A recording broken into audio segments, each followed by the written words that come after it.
What's good, y'all? Welcome back to the Verdependent podcast, where we depend on the Verde Black for our everyday vibes. This week, we check in on Coachella, share our Austin FC kit rankings, and welcome back Eric Goodman from the Austin Chronicle before closing out the episode with a stoppage time rundown of the hottest Austin FC, MLS, and World Footy storylines of the past week.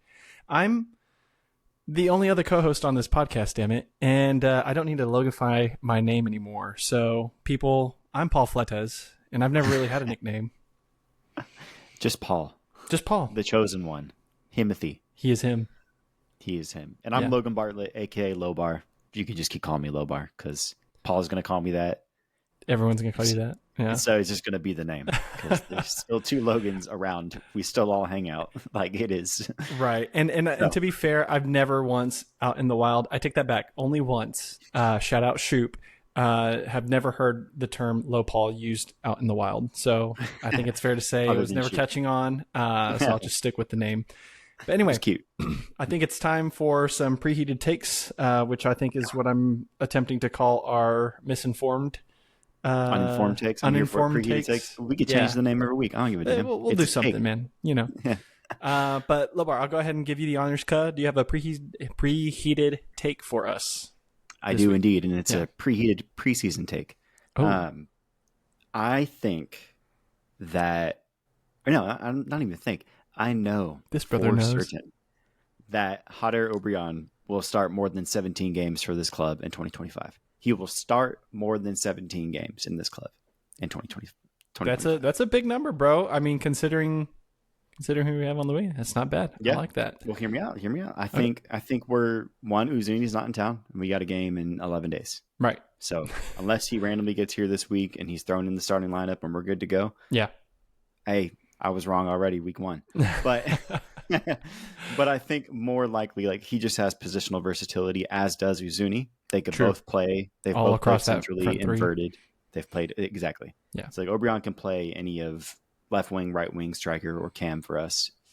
He's done it in his career. He's done it for us. Good point. He's played multiple of those positions. Uzuni, same striker, left wing. I feel like he could play a second striker up top, inverted 9, cam, whatever you want to call it. So I think we'll see Obrian be a consistent in the starting lineup throughout the season. Plus, also, he's playing well still. Yeah. He led our team in goals last year. He's scoring already, has good rapport with the guys up front already. Mm-hmm. I think it's going to be hard to take somebody out of the lineup when they're performing well. So true that, G. True that. What about you? Yeah, I'm definitely going to switch gears a little bit. And in honor of kit release day, you know, if you're hearing this on Thursday, we're officially launching the third home kit.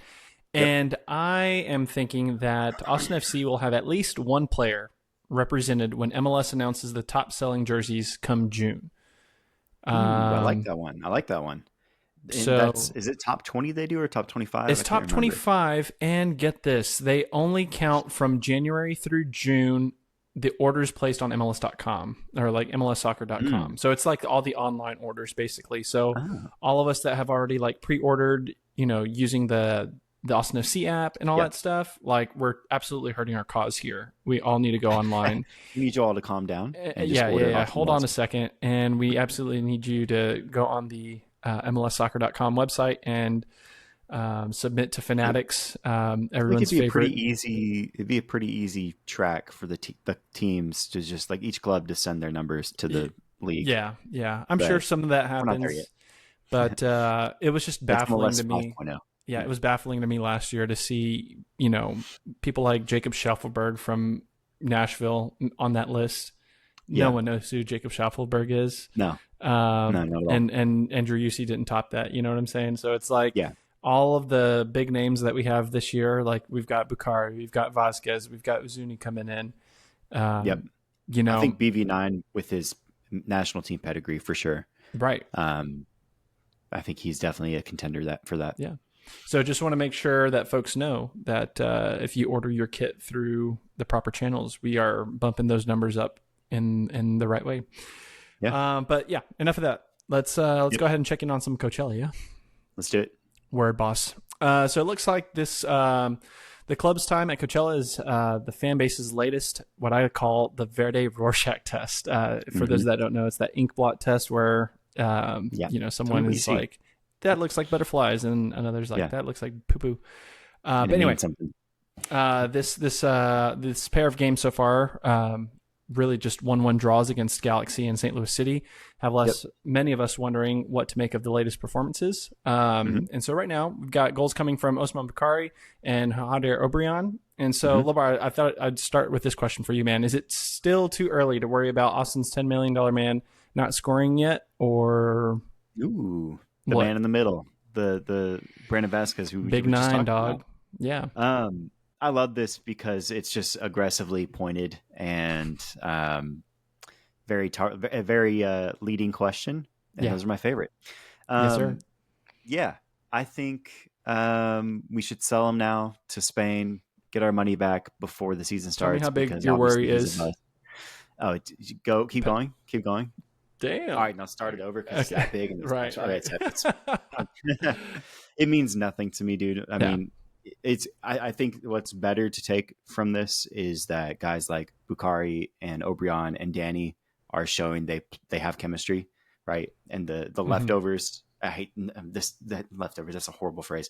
The keep stays, the guys that were already here, right? Yeah. The longtime dudes, the dudes that represent the club and our culture. For sure. It's good to see them gelling so that guys like Brandon Vasquez, guys like Uzuni, guys like Sabovic, Dubrsarski, et cetera, can come in and be like, okay, this is how we play. I see how they're successfully doing this. How do I fit in? Right. So I'm not worried about it at all. He'll get his goals. I feel that, man. I feel that. Yeah. I'm kind of on that same wave where it's like, it's still way too early. As much as I would like to see him already nailing goals in, I'm reminded of the fact that, Danny Houston and like Rodney Redes were the type to like absolutely boss it in preseason, to absolutely do nothing in the regular season. Actually, I take that back, Danny. You still scored my favorite goal ever in an Austin FC kit. But anyway, we move. Yep. And speaking of moving, one of the things that preseason gives us are the opportunities for players to quickly make a name for themselves. Last year, we saw it when Jimmy Farkaloon seized his minutes scoring against LA Galaxy and dubbed it Jimmy Time. And this season, it was when Alexander Svatak seized Diego Fagundes and almost made some mincemeat out of the man to let us know that he is not here to make friends with the ops, y'all. Right. So, Lobar, under a minute, explain what that tussle meant to you, G. I want to preface this by saying it could have been the biggest no-name you've ever heard in your life bucking up to Svatak, and I would have felt the exact same way. Exactly. It makes no difference to me that it was Diego Fagundes. That's not why we were hyped about it. So pipe down, bud.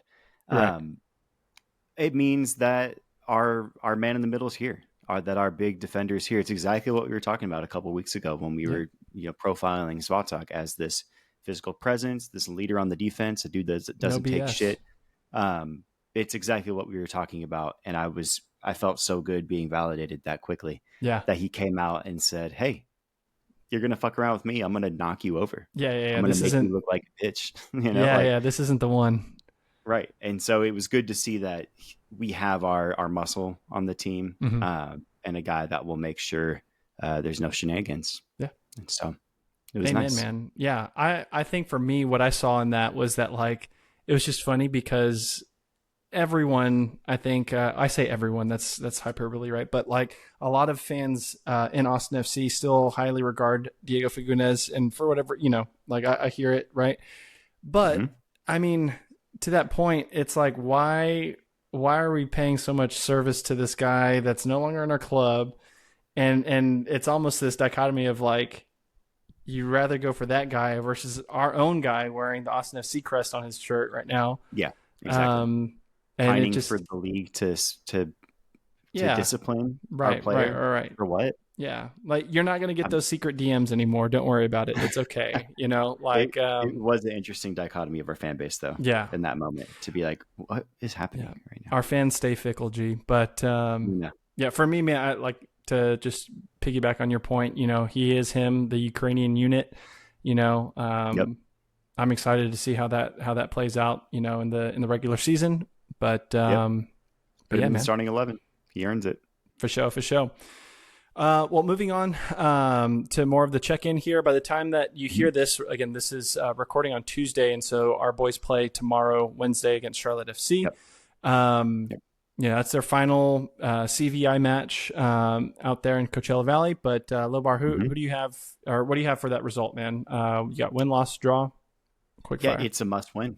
No, I'm kidding. Not to be dramatic, but I would like to see a win. I would Yeah. like to see us get 3 points before the season starts, show that we can take a game, take a lead, Hmm. hold the lead, and just, prove that we are better than we were last year. Facts. Something we'll get into more in the second half is kind of looking ahead, given what the preseason has given us as fans, like what are our expectations moving forward. And I think that'll resonate there as well. Yeah. No, I feel that too, Yeah. man. What about I've you? actually got us putting a win um, for this one, but I am curious more than anything. Yes, how we line up, how we generate chances. I'm actually the most interested in seeing Wilfred Zaha, uh, Mm-hmm. possibly come out for Charlotte FC, man. Because Yeah, get a little run. I've always been a Zaha fan, like for the longest time, and I think to have him come out and show his little flashes in the pan here in the MLS will be really fun. Hopefully, he gets a chance to debut. Yeah, that'd be great. But we'll see. It'd be a fun little cherry on top for Yeah. us after we win. Yeah, Get to see exactly. a global superstar play as well. Right. So, For although sure. we For won't sure. get to see anything, it'll be just following along on Twitter. This one's not being streamed. So, Exactly. Yeah. but Feel that. Feel that. Well, shall we move into some kit rankings, my guy? let's do it, dude. Let's do it. Hell yeah, man. Well, you've seen the social media posts, you've gotten the push notifications from the app, to do the pre-orders, and Mm-hmm. today's the day, Verde fans. Austin FC officially releases the club's, like I said, third home kit known as Yep. the Heartbeat Kit. Mm-hmm. So what we wanted to do to commemorate this is we take some time to join in on the kit rankings that we've started seeing floating around the internet. Mm-hmm. And we just wanted to go ahead and have our shot at that. And just a reminder, we're only really doing the official kits, like the homes and the away kits, not the MLS, like everyone gets that macaroni camo Captain America kit, right? Save the Oceans kit. Exactly. So yeah, Lobar, I guess I'll go ahead and kick it off to you, my guy. Where do you have Looking at kits? home kits specifically, right? The true Verde and Black kits as reference. We have 3 now. I've yet to see the Heartbeat kit in person, Right. but I do like. You like what you see so far? I like what I've seen so far. I like the design of the jersey, right? Let alone the stripes, the different greens. That's one point of conversation, right? We had some fun talks with Lucho and the North End guys about that, and as the different or the Gary Clark picture came out specifically, we were talking about that. Right. I thought it looked good on Gary Clark. I think Yeah. he's the best model you can choose for like Austin Spirit to wear that. Right. And I thought he made it look cool. I like the collar. I like the different black markings around it, right? The armpit kind of Those accents coming out of the pit, the different the different collar than what we've normally seen. I thought that was cool too. Yeah. So looking at home kits specifically, without having seen it, I would rank it second so far. I all respect to Les Volches kit. It was a cool idea. I like the way it looks, when I wear it, but I think this one might edge it out. It's just a little, it's clearly less busy. Yeah. Right. So it more pays homage to the true just vertical stripes that we're used to. For sure. I think the OG kit still holds a special place in my heart. And I think if this Heartbeat kit was just Verde and green stripes and the design that it was with Verde and black stripes, Verde and green. It is Verde and green stripes. Verde and black stripes like we've seen on the OG kit with these cool accents. I might put it above the original kit because it kind of pays homage to that. Yeah. As far as the greater rankings, like the Armadillo kit was fire. I love that beige and the kind of the alternate green color. And I think just looking at it, the second green on the new kit might match that green, but I can't really tell yet until having seen it in person. Heard. The Armadillo kit green. Yeah. Sentimiento kit's fire, obviously. We love our teal kind of turquoise color. Right. But I think this might be top 3 by the time, like without having seen it, and maybe top 2 when I have seen it. Yeah. Of among all the kits. What about you? Word, man. Yeah. I like the fact that you really just kind of took it from a pure home kit ranking. because I would probably echo those sentiments of having the OG kit first, which I totally forgot, by the way, when we went to go play that trivia game over at Q2 last week. We found out that the OG kit's name is not the Verde Negro kit. The Hispanic in me, for some reason, just thought that was it, and I was shook into my core when I found out that it was dubbed the uniform of Austin. Right. And I remember that in hindsight. We looked it up. We're like, this whole marketing ploy, I totally all right. That was a cool name. It works. I don't remember it. It works. But it's cool. But that one will always be top for me, just from where things stand right now. And then I've got Heartbeat second, and then Vos is third. But in terms of away kits, it's got to be. I mean, looking at all 6 kits now, right? Total. Yeah. Where does it rank for you? So the Heartbeat kit? Mm-hmm. I probably got that 4th. Just because my top 3, my top 3 are the Verde Negro, the uniform of Austin, then the Dillo kit, and then I've got balloons coming out of my camera. That's weird. I have the Legends kit suddenly making a high surge. Recently I put it on, and I really like how it fits on me. And I think it's the classic very first kit. So there's a lot of nostalgia there for me. So that's 3, and then Heartbeat at 4. Nice. I like that rating. The Sentimiento kit, man.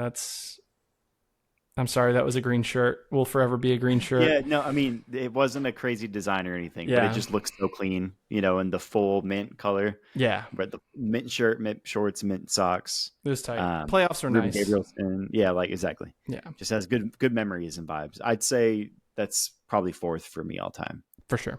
4th or 5th. It could switch any day. But feel that. Yeah. It'll be once I see it for real and have it in my hand and feel the authentic kit, I'll be like, oh yeah, number 1 for sure. Right. This is it. I'll definitely know.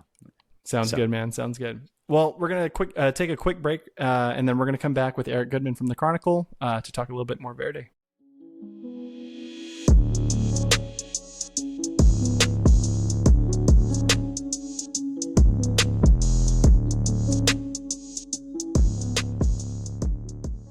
And we're back for the second half, and we are glad to be joined by Eric Goodman, TV producer and Austin FC beat writer, covering all things for the club for the Austin Chronicle. Eric, welcome back to the pod, man. How are you feeling? Thanks, guys. Yeah, it's season's creeping up. Great to talk to you guys, and excited for a lot of new, exciting things happening in the world of Verde. Hell yeah, we're ready, man. We're ready. 2 of my favorite words: new, exciting. I mean, Verde. Add that third one in there. Yes, sir. Well, I know your most recent Verde report dropped last week, titled "Making Sense of Austin FC's Insane Offseason." And for the listener, if you haven't checked it out, we'll make sure to link it in the show notes down below, and you can also find it online at the Chronicle's website. Anyway, so Eric, you opened up with a quote talking about Roto's quote, where it's like, hey, we're gonna try and do everything and anything possible, like within the league rules, to make this team for the better. And you were kind of iffy on that, and so a few contracts and a couple million in transfer fees, but here we are. So we wanted to start off by asking first about the captaincy point, because I think that's the first point that you had mentioned. You mentioned both Alex Ring and Seba Driussi on the outs, and now that we have a couple other players who are looking to take the armband, who do you think are the top candidates for Austin FC's captain in 2025? Yeah, and obviously that's one of the, there's so much change with this. There's almost nothing but change. There's more change realistically than there is, carryover from a season ago.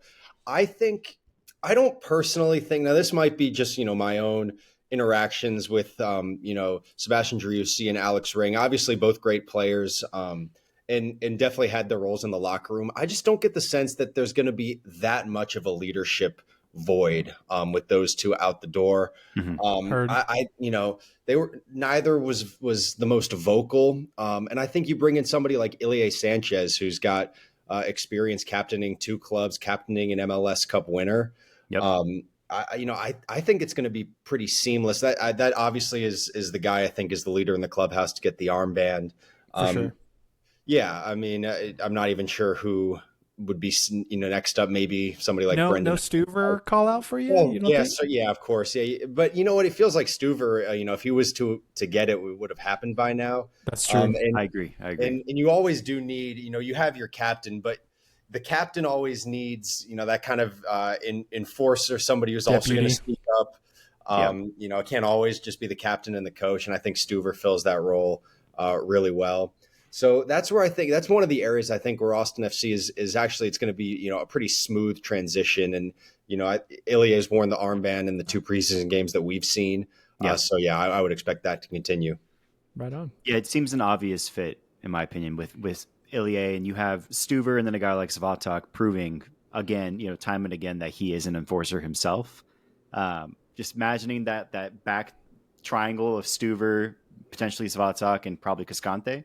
You have 2 enforcers and then just an absolute shithouser, a dude that's going to get in your ear and talk shit and mess with you in the box. It's going to be exciting to see how that middle spine. I wonder how the fan base felt about seeing a Svatak get in the face of Diego Fagundes, a little kind of like your girlfriend and your ex getting into a fight. Like, who do you side with? Right. No, I feel that. Yeah, I feel that. It's funny. We were chatting about that earlier today too. It's funny. Just trying to take the people not taking the side of our own club is always funny. You're like, wild behavior out here, there, buddy. Yeah. But looking at ownership and the investments made in recent transfer windows, there's a lot of green being spent on this team right now, and it definitely begs some questions. So a few questions here. I'll start with the first one. How should fans temper their expectations given the recent price tags we've seen of some of our most recent additions? Yeah, it's a good question because first of all, I think fans have to be excited and feel great about their own, the ownership of the team, because, that's the one thing as a fan is you can't control. You obviously have no control over it, and it can be one of those things that's just always kind of in the back of your mind. Is like, oh, is our ownership really bought in? And I think Anthony Precourt has shown that he is bought in. I mean, 25 million in one transfer window after spending 7+ in just the previous window mid-season. Yeah. That's serious cash, even in this growing MLS where teams are being able to spend more.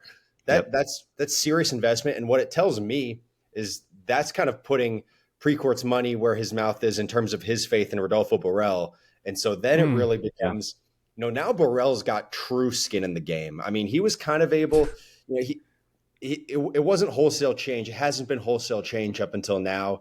He's been, trying to make things work with a lot of players from the previous regime. Now this is the team that Borrell is crafting, and he is going to be judged on how it performs. Also Nico Estevez, obviously the coach, bears a lot of responsibility for that. But I mean, if I'm Anthony Precourt and Borrell has come to me with, maybe kind of outrageous asks like, hey, can we break our club transfer record twice in the same window? Right. And Precourt says, all right, if these are the players you think, we can win with, then we'll do it. But now, it's got to work out. And I think that should, essentially be the expectation from the fans. Maybe not, first month of the season. You certainly give it time. This again, so much newness, a new manager. Yeah. There's always an adjustment period.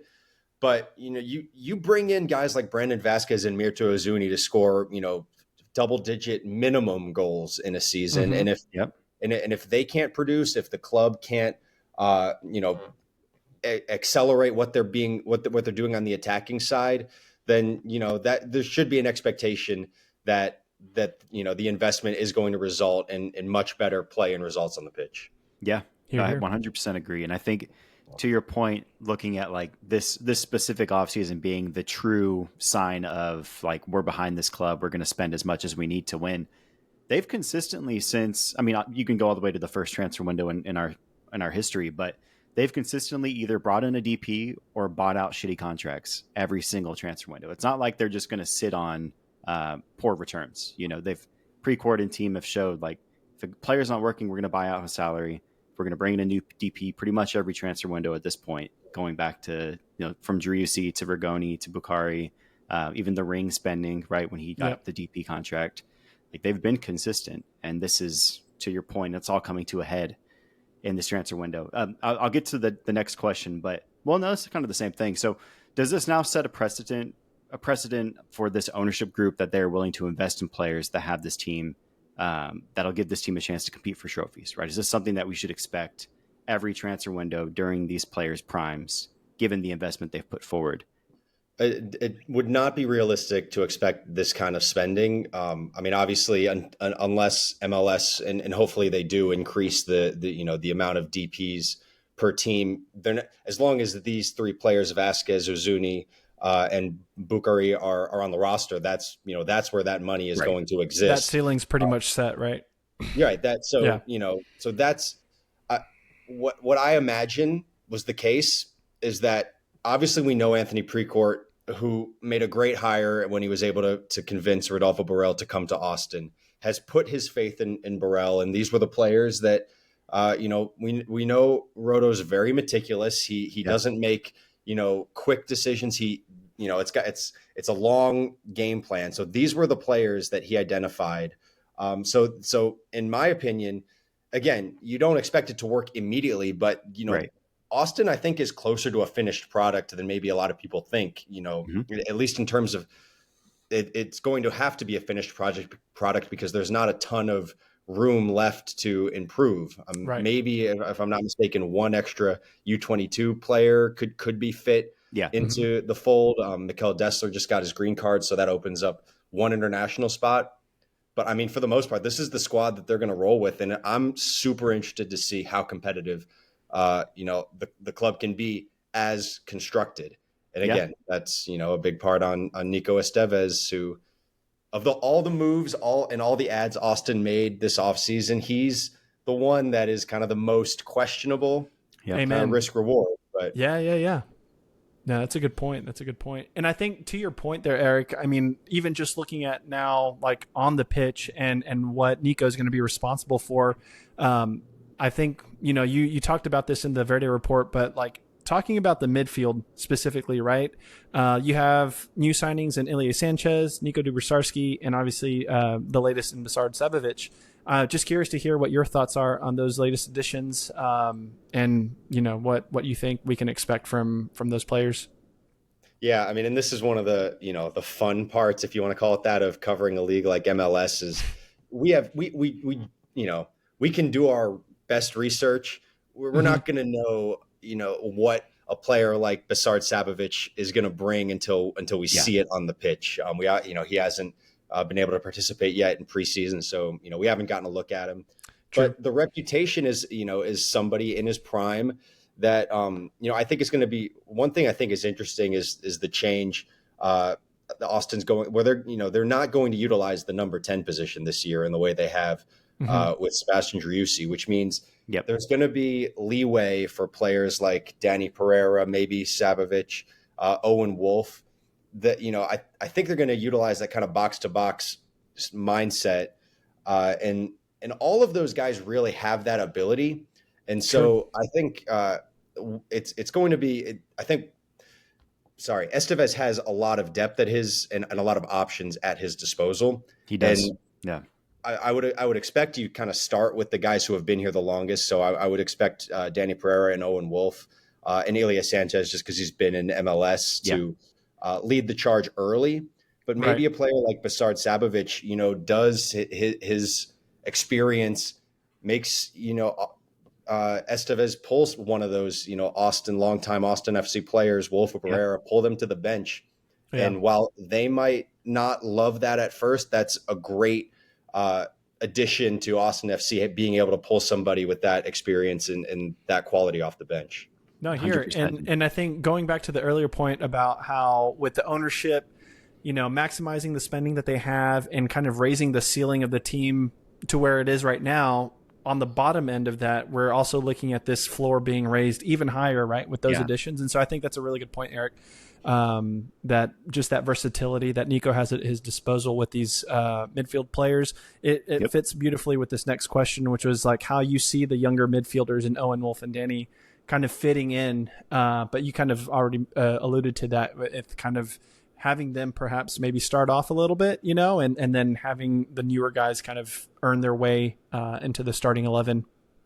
But I think all those guys are there. There's going to be opportunities there, and I'm really interested to see, do either or both or neither of those two players you mentioned, do they take a next step? Yeah. Can't, like we've seen Danny Pereira. He's very capable of playing in that 8 spot and possessing the ball and carrying it.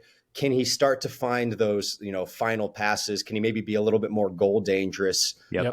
Those things we haven't seen as much from him. That might be his next step. And, Owen Wolff, as he gets a little bit more mature, a little, more physically imposing, can he handle, not be so easy to dispossess? He's already gotten on the, score sheet in preseason for whatever that's worth. So, whether those players, their future, I mean, with Owen Wolff, it's, you wonder, as obviously, with his father and now his younger brother leaving the club, like how long he's going to be around. But the club clearly views him, if not as an important player for them, certainly a very valuable asset that they're not going to part with unless they get, a serious and competitive offer for him. Yeah, that's a big deal too, because that's what I was thinking is like every time I hear Owen and Danny, I always just think of Austin's cash cows. Yep. Because we're just sitting on those assets and they're just appreciating over time. But that's awesome. Yeah. The last question I have for you, man, is just how you would compare this newest iteration of the Austin FC midfield to that of just the previous season in 2024. Yeah, man, it's almost like it's easy to kind of lose track of who's in, who's out. I think it's going to be, with the caveat of you do lose a player like Sebastian Driussi, who, a down season last year, but still somebody that obviously you felt great when the ball was at his feet. Right. You lose that element. So, maybe we'll get into talking about, the pretty interesting forward situation. Those guys are going to need service from somewhere. And can it come from the midfield, at least enough to where it's not all, pushing the ball wide to the fullbacks and trying to just go outside in. They do need playing through it. But I do think it's going to be a stronger midfield, across the board this season. It would be my expectation. Yeah. It's crazy too, looking back. I mean, the core of Driussi, Ring, and Danny were at one point, at least in Austin FC circles, talking about being one of the strongest midfields on paper in MLS, right? If Driussi's playing to a ceiling, if Danny continues to grow, if Alex Ring stays steady, it's looking like one of the most competitive midfields in the league. And that was, as it was 2022 going into 23, right? The start of 2023, it's like up in the air what's going to happen and how it fell, and to the point where we can say a bunch of unknowns and a 35-year-old Ilya Sanchez might be better than them.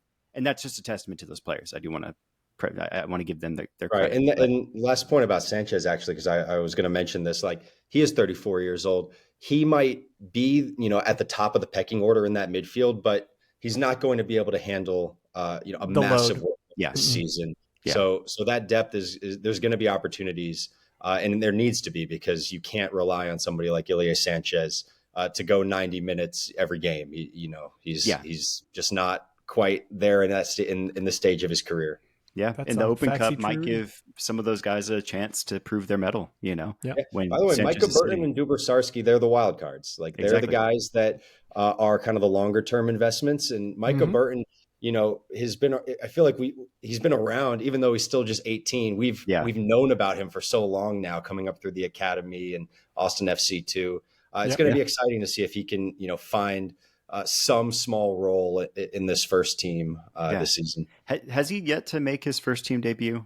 I'm blanking if he was one of the kids that got one at the end. Yeah, I think so. Paul, I'm trying to remember if he also came on with Irvin on one of those last games, but I want to say I haven't seen it yet. Regardless, it hasn't been a true debut, right? He was right. Maybe if he didn't check into the pitch, he was lurking on the bench there. At the ready. Yeah, his name's been thrown around since. I mean, was he one of the Minnesota United kids? Is that right? That came over. I think so. Year one. Yeah. Came from that academy to ours, and he was one of the shining jewels of look how great Austin's done to scrap together this academy. Anyway, his name has been thrown around a long time. He's been around for a minute. Yeah. to close this out, Eric, we want to get your prediction for the season opener against SKC. So give us your thoughts, bold takes. We want to hear wins. Anything else, we'll be disappointed. Yeah, let's,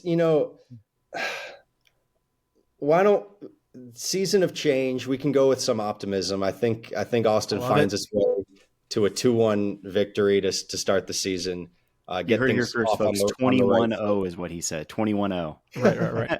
2-1-0 victory. I love that, man. Right. That's right. A triple hat trick from Brandon Vasquez. Right? Why not? Why not? Just 3 times 3 is 9, dog. Yeah.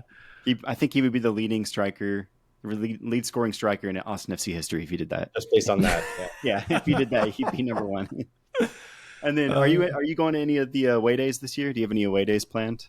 Not yet, but the ones in Texas are always on the radar. Yeah, and we'll see. Sources do tell us that I believe the 31st of May is when we go and play San Diego, right? And it's also when Lobar has a birthday. So yeah, I'll be turning 30 out there. The Verdependent is inviting you to come celebrate.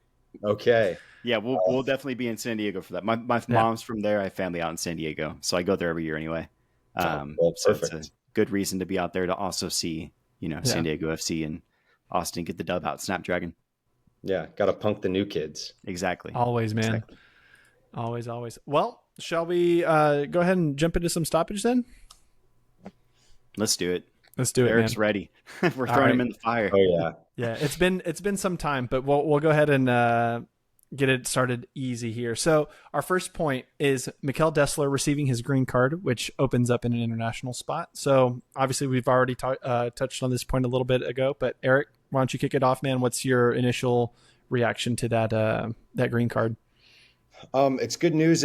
These are not things that happen instantaneously. So I imagine, this was at least internally expected and planned for this offseason. And with that usually comes, a next step, whether it's, something they're keeping saved for the, summer transfer window, would be my guess. But, Rodolfo Borrell doesn't, he doesn't play it by ear. He's definitely chess, man. He's definitely already got somebody identified that he's intending to probably fill that international spot. 100%. Yeah. My first thought when I saw that was U22 summer signing. Like a Dubrsarski, big money, long contract, lock him in. That's what I'm expecting at whatever position of need we're at that point. Oh yeah. My thing was, I feel bad for the guy. He had to miss out on Coachella to go take care of some paperwork. He's there. You won't catch me missing for Coachella, man. That's a crazy music festival. But anyway, just kidding. All right, moving on. We have Apple TV airing the Super Bowl Messi MLS ad. Is the MLS now saved? Eric. Guys, if you can believe it, I did not watch a snap of the Super Bowl. You didn't miss much, G. No. Yeah, clearly. You missed a halftime, but as a New York Giants fan with Chiefs fatigue, there was there was nothing in that game for me. But the Messi thing's a larger conversation about, has the league really, capitalized on that? Doesn't necessarily feel like it to me. Yeah. Sure. Apple TV, I'm not a fan of that whole thing, but I guess the league is clearly growing in spite of it. So yeah, we'll see. I'll give the league credit for a crafty ad, right? Well placed. Was it a good ad? The moment it ended, it's Messi, cool shot from like behind him, looking up at him where he's juggling a football, like a American football on the field on the 30-yard line. And then he kicks it through the uprights, and it's like, when football ends, football begins, or whatever. And you guys want a Tom Bogert bomb live? Ooh, yeah. Give it to us. Yeah. FC Cincinnati are finalizing a blockbuster deal to sign Evander from the Portland Timbers. Son of a bitch. Lucho out, Evander in. How about that for Cincinnati? And that's the perfect point, because the next one we have was Lucho to join Dallas. So what are your thoughts, live reaction to the Bogert bomb?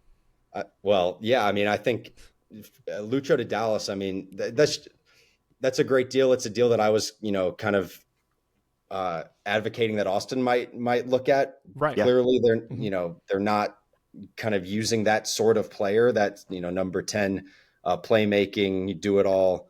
attacking midfielder. Provider, but yeah. it's going to be exciting to see him a few times a year in Copa Tejas. Yeah. And same with Evander, a player that I thought would have been probably, if I'm Rodolfo Borrell, I go after a player like Evander before I go after a player like Uzuni personally. So, I mean, I'm a huge fan of what he brings if he's in the mood, which clearly he still seems to be. He still seems to maybe just not with 11 just a few months ago. He was an absolute baller, man. Whatever happened down at Portland, but good to see that move. That talent stays in the league, and I think the fans are going to be excited for that. So that's what's up. Yep.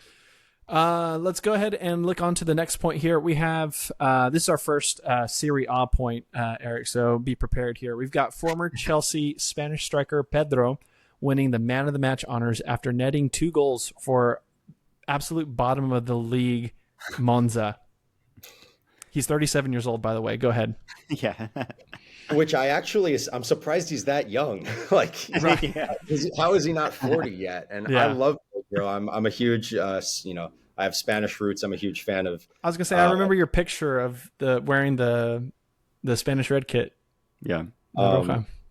Yeah, but I love that. I mean, some players at that level, it's just the game just never really leaves them. Yeah. And Monza, great racing town. There you go. Yeah. I'm a fan. Pulling deep in the bag for that. I love it. I love it too, man. And I was just going to say, because it's always players like Pedro that you end up hearing going to like abroad in the J League or something like that, which brings up our next point, which is in the J League, we have Fujifilm Super Cup match breaking the attendance record with 53,343 people in attendance. And the Fujifilm Super Cup is a friendly match between the previous year's league winner and Emperor's Cup winner that marks the kickoff of the league season. So that's a lot of people. I want to just make a point that the Emperor's Cup is the hardest domestic tournament name of all time. Right. No question. Yeah. That's got to be. And I want to make another note. I put this point in here because I was looking into what's up with the J League. They're about to kick off. Yeah. The winner of the league and the winner of the Emperor's Cup was both Sanfrecce. And so they'd actually had to bring in a second team, the second place team to play because they swept the league. Hell yeah. Yeah, it's a shit ton of people. Is it 53,000? I mean, well, I want to say if it's a record breaking, like clearly the league is on the up and up. I would be having only seen maybe there's 2 stadiums in MLS, 3 that could hold that many people, and they're all NFL stadiums. Like the fact that there's a soccer specific stadium that can house that many people and it packs out for a friendly. I think that's pretty cool. True, sure. Yeah, the fact that it is a friendly is a fair point for sure. Are you guys throwing shade on that this calling this a friendly? Because they might think this is a full on clearly this is a 100% real deal hardware going on. It has meaning to them. I'm sure there's a trophy involved. It is a cup match in their mind, but it is. What is it? The Community Shield that Man City wins every year. Exactly. Same kind of vibe. Yeah. Speaking of not winning any cups whatsoever, we're going to switch over to the Chelsea men's team that just got disgracefully knocked out of the FA Cup, losing 2-1 to Brighton. Over the past weekend. And then on the flip side of that, we have the Chelsea women who literally can't stop winning. Eric. Well, I think I'll yield my time here and let you guys vent about your beloved Blues. That's what I want to hear. I have 2 things to say, Paul. I have 2 things. One, go ahead. One is the best team in the world, and the referee's a seagull. Right. That's all I got. I love it, man. Yeah, no, I thought it was kind of poignant because during the Super Bowl, there was an ad that Nike put out talking about, the women in sports. And it's like how the overview, I think it was Doechi that was like saying, it's like, yeah, you can't win. So let's win anyway. And I'm like, these ladies haven't seen the Chelsea women's team because like all they do is win. Yeah. Best in the world. They're great, man. They're absolutely great. And as for the Chelsea men's, bro, whatever. Like the middest team in the world and the greatest team in the world. Here we go. Yeah, it is what it is. Chelsea men's and Chelsea women's right there. Well, and with that, we're going to go ahead and close out stoppage time. And as always, we appreciate y'all kicking it with us on this week's episode of the Verdependent podcast. Eric, man, thanks again so much for having us. Where can the people find you? Yeah, on X at Goodman, and then in the Austin Chronicle, Verde Report comes out every Thursday with the rest of the paper. Go pick it up at when you're grabbing coffee. Nice. And before we close it out for real, what can the readers expect on this Thursday ahead of the season kickoff? Yeah, so you guys mentioned last week's column was just kind of for those that haven't been dialed in, recapping this insane offseason that the club Right. had. This week is trying to make some sense as kind of we've been doing about how these pieces potentially could fit together and where can we expect Austin to kind of be come the start of the season. Oh yeah. Looking forward to it, man. We'll definitely share it around when it's released. Appreciate it. Yeah. Hell yeah. And as I mentioned earlier in the pod, I'm Paul Fletes. That is the full government name. You can catch me on Twitter at Paul and UFC. I'm embracing it fully at this point now. No longer low Paul. Absolutely not. It's unneeded. I'm him. And I'm Logan Bartlett. You can catch me on Twitter at LobarVHLM and Instagram and whatever else. Oh yeah. And as always, you can keep the chatter going online by following at the Verdependent on socials. Y'all, it's one more drop after this one, and then it's Austin FC time for real. So, I'm excited. It's going to be a good time. But thank y'all so much. Eric, again, thank you so much, man. That's been an episode. Peace.